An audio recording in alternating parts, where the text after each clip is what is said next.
โทษตอนนี้หน้างานได้เปิดเป็นที่เรียบร้อยเวทีใหญ่สนามยิ่งใหญ่อลังการซ้ำกับสนามหมอลำทั้งฝั่งไทยงานนี้เป็นงานใหญ่ครั้งแรกของน้องธิดาลาวมันต้องสนุกแน่นอนแต่ตอนนี้ยังบ่เห็นธิดาลาวเข้าสู่หลังเวทีเถื่อสวัสดี FC แฟนคลับทุกท่านที่เคารพและนับถือเป็นอย่างสูงมาพบมาพ่อกันช่วงคำมืดหลายคนก็ตั้งตารอคอย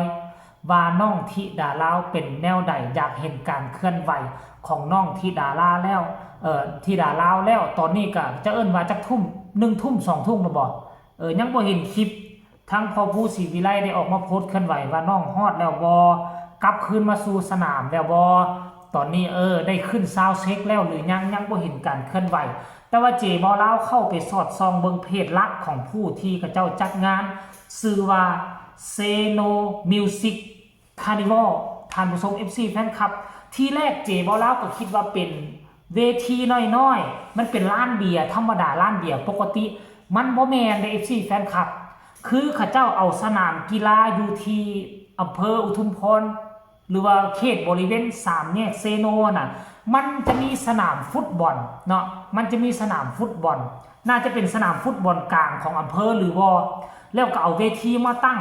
เวทีนี่น่ะอาจจะบ่ยิ่งใหญ่ซ้ำเวทีหมอลำใหญ่ของไทยแต่ก็เบิ่งแล้วก็หรูหรา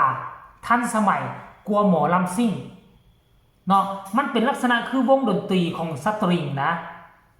เครื่องทรงเครื่องเสียงเวทีได้มาตรฐานปัจจุบันนี้ไฟแสงสีกำลังสาดส่องและมีโต๊ะที่อยู่ทั้งด้านหน้าเวทีเจบอลาวเบิ่งแล้วก็เป็น100 หน่วย100 สุดพุ่นแหละ100 สุดคืองานนี้นี่เป็นงานส่งท้ายปีเก่าต้อนรับปีใหม่คนที่เข้าไปก็คือเพื่อกินเพื่อดื่มนั่นแหละจะไปสนุกสนานเพื่อกินเพื่อดื่มคนที่เข้าไปแล้วบ่มีบัตรจองตั๋วได้ไปนั่งโต๊ะแล้วเจ้าก็ไปสั่งของแก้มเครื่องดอกเครื่องดื่มในตะวอกในตะเว้นเอามานั่งเบิ่งแล้วก็พร้อมกับฟังเพลงมวนๆมันจะมีเพลงซ่าเพลงไวสลับซับเปลี่ยนกันช่วงเริ่มต้นหัวแรงก็จะเป็นเพลงลูกทุ่งแล้วก็ต่อไปก็จะเป็นเพลงสตริงเดึกๆมาก็จะมีดีเจที่จะเปิดขับกล่อมค่ำคืนนี้อาจจะวันฮอดตี 1 ตี 2คุณเด้อท่านผู้ชม FC แฟนคลับซึ่งภาพบรรยากาศแบบนี้มันจะบ่มีให้เห็นอยู่ในเมืองไทยแต่สำหรับประเทศลาวไปแล้วนี่แหละงานวงงานวัดอยู่แถวภาคกลางลงไปหาภาคใต้ก็จะเห็นในรูปแบบนี้แต่คาหลวงพระบางขึ้นไปงานวัดงานว่าจะบ่สามารถเฮ็ดแบบนี้ได้เพราะประเพณีต่างกันทั้งภาคเหนือนี่8 แขกภาคเหนือนี่งานบุญวัดงานว่านี่ก็จะเสพเป็นกองยาวละนาดเป็นขนบธรรมเนียมแบบพื้นบ้านแต่ภาคกลางลงไปหาภาคใต้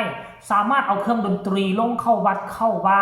เข้าในบ้านเข้าในชุมชนงานวัดงานวาได้ประเทศเดียวกันแต่รูปแบบเฮ็ดต่างกันเนาะจะนำเอาประเพณีวัฒนธรรมเอาดนตรีเข้าวัดเข้าวาไปขึ้นแสดงอยู่ภาคเหนือที่เป็นไปบ่ได้คือเขาบ่ให้อนุญาตท่านผู้ชมแต่ว่างานนี้บ่ได้แสดงอยู่วัดอยู่ว่า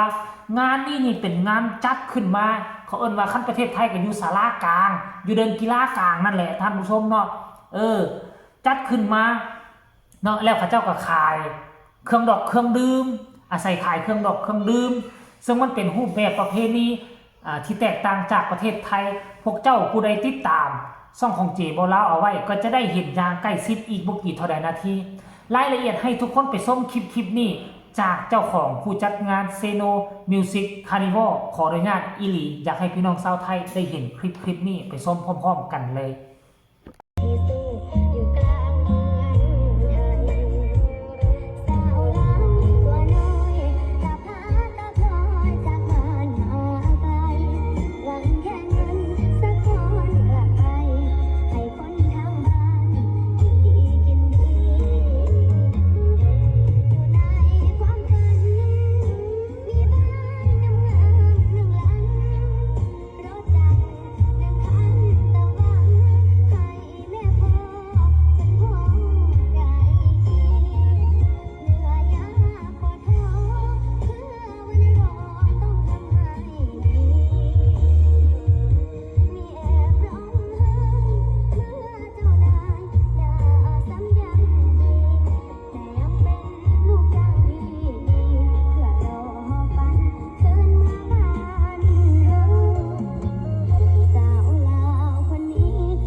บ่ทุกคน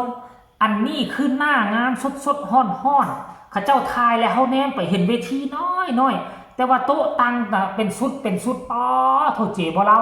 คาดเดาเอาไว้ประมาณมี100 สุดหนึ่งนี่สามารถนั่งได้ประมาณ1 2 3 4 5 6ประมาณ6 คนพวกเจ้าคูณเอาคันถ้ากรณีว่าคนเข้ามาเต็มป้าโท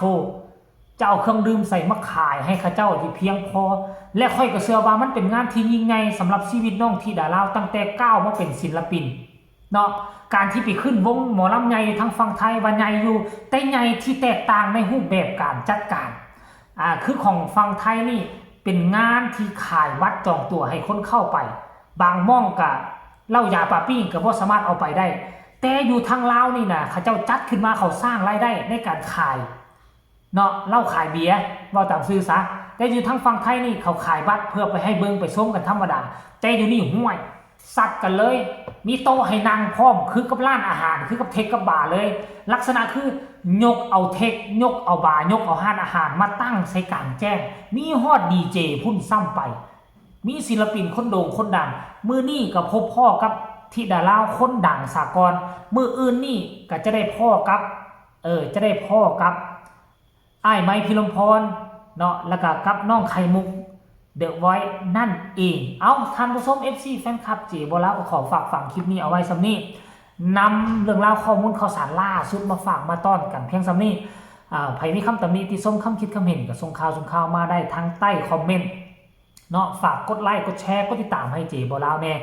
เพื่อจะบ่พลาดคลิปดีๆแบบนี้อีกต่อไปสำหรับคลิปนี้ลาท่านผู้ชมไปก่อนสบายดี